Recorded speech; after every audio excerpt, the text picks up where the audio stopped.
Hello, it's Philip Taylor speaking from Richmond Green Chambers in London. This morning I'm looking at a book which has come to us from Spiramus, who are professional specialist publishers for tax and legal and business matters. These books that they produce are very useful.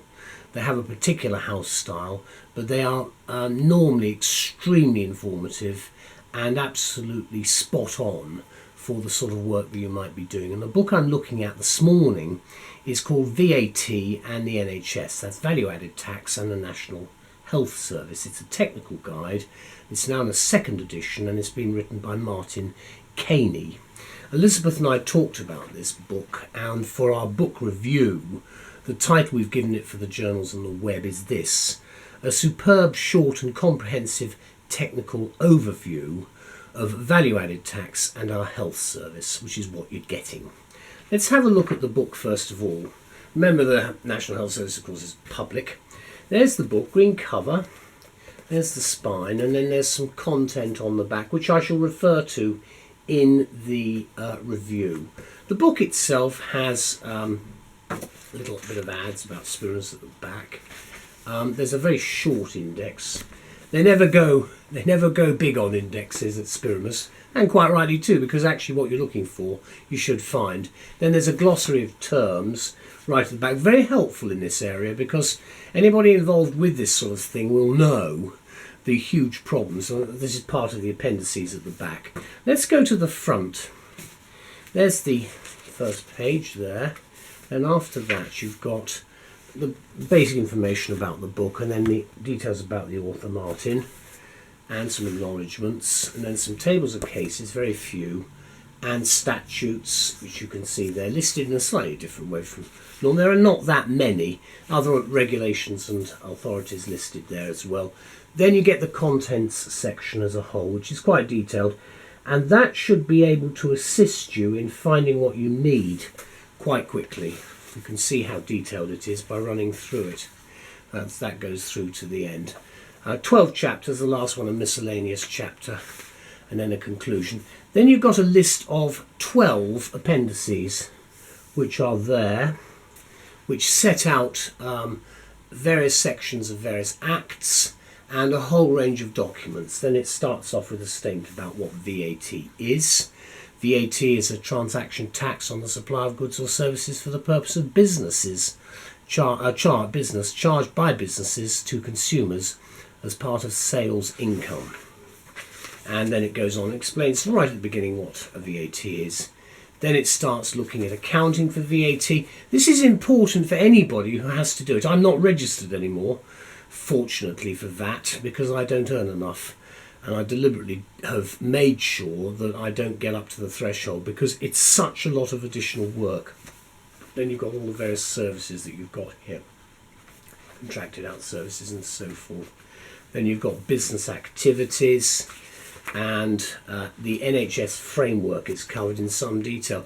And in fact, I think quite a few people would find this particular chapter very helpful in setting out exactly what the NHS, how the NHS is structured if you are a supplier to them. Now, the book, as I say, is an important book because the NHS is so huge. And obviously at the time of recording in the autumn of 2016, the NHS is, as usual, having serious financial problems again, and will continue to do so because obviously it is effectively a bottomless pit in terms of expenditure. Now, having said all of that, where does this book come in? Well, it's often thought that one of the very worst jobs to have in government is that of health secretary, because whatever you say or do in that role is wrong or viewed hypercritically by the press and public alike. Now, that's the starting off point, because it's a bit of a negative when you start by saying that. But you add to that mixture the unpopular work of the tax gatherer, and you come up with this wonderful piece of legal subject matter, VAT and the NHS, such as this book here from Martin Kaney, which I think will confound the greatest insomniac. And I put that very politely, because actually You would think it was very boring. It isn't. It's quite interesting, bearing in mind the implications of what, if you don't get it right, can happen. In actual fact, the statement I've made then is just totally unfair, because the book we are reviewing here is quite different. And it is good. It assumes nothing, and we think it will have a wide appeal for all in the sector. That's both suppliers and people working in it. And anybody involved, the admin people, because quite often the backroom admin staff are completely forgotten. They're managed, the managers have got to know what's going on as well, and this sort of document I think will help. So step forward Martin Kaney with his new edition of VAT and the NHS. It's a second edition, as we see here, which can be used as both a reference manual and a practical guide to managing VAT in the NHS. It's a first-class book again from Spiramus, who continue to provide both professional and practical guidance in tax, accountancy and legal matters in relation to the running of a business, in this case one of the largest businesses around, the National Health Service. Spiramus have provided us here with a splendid comprehensive overview of VAT in the context of the work of the NHS, and the author makes no assumptions that the readers are specialists in tax or health management, which means it should have a wide appeal for all the staff, and these are the lower paid. It's drudgery, it really is drudgery, the work, but it's the staff dealing with financial matters at whatever level in the NHS, as well as general practitioner accountants and VAT consultants. Obviously it's very similar to the sort of financial work in the civil service from years ago, which I did at one stage. It is very, I have to say, very boring work, but the thing is, it's got to be done, and you need as much help as you can, and this is what you've got here. The second edition of VAT and the NHS uses as its main basis all the relevant published material from HMRC and the Treasury, covering guidance and policy, and in addition much of the current case law and legislation which came into force as at the 30th of June 2016. I'm recording this in the autumn. Kaney has revised his work to include the recent structural changes in the NHS. There are ongoing changes taking place as I deliver this review. And obviously developments arising from the budgets which we suffered in 2015 and 16, as well as the potential implications of Brexit as we build up for the great getaway from Europe at some point in the next 2 years, assuming everything goes to plan, which of course it may not do. So we can look forward to a new edition sooner rather than later, possibly. And also, of course, I'm recording this prior to the autumn statement by the Chancellor, so there may be other changes in line, because we are entering new territory across the board with what we do because of this decision to leave the European Union. Now, I think that the book is a great help to readers by identifying all the main issues of this tax and its relevance to the NHS.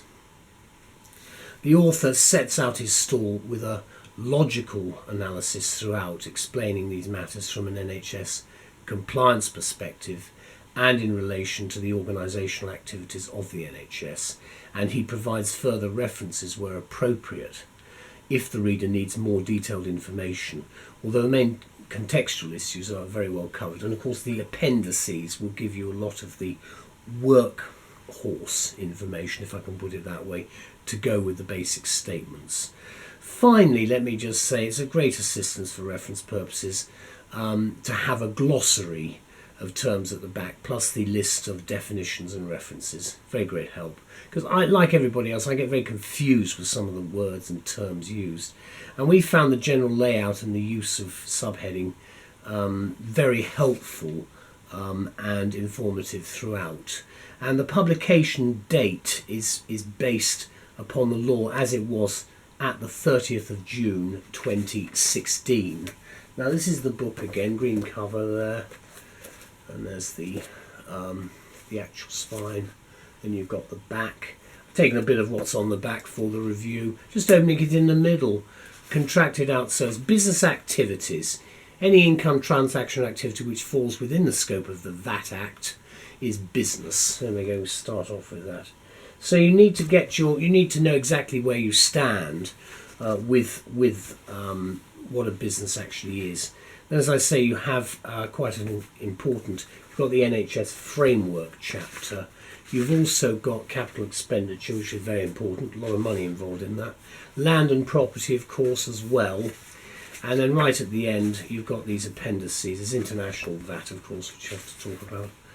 And then after that, you've got the little miscellaneous section. This is all the reference material. Then the main appendices at the back. They're not particularly big appendices, just taking one example. You can just see they're extracts mainly. But they should be of some help to you, depending on what task you have to perform with your firm. Thank you to Martin, and thank you once again to Spiramus. Excellent people. They are, as they say in the little blurb, they give practical and professional titles to us for tax, accountancy, finance and laws relating to running a business. And that's why this book and these other ones in the series that they have are so important. Thank you to all concerned for continuing to give us such excellent advice and support. Thank you. Bye-bye.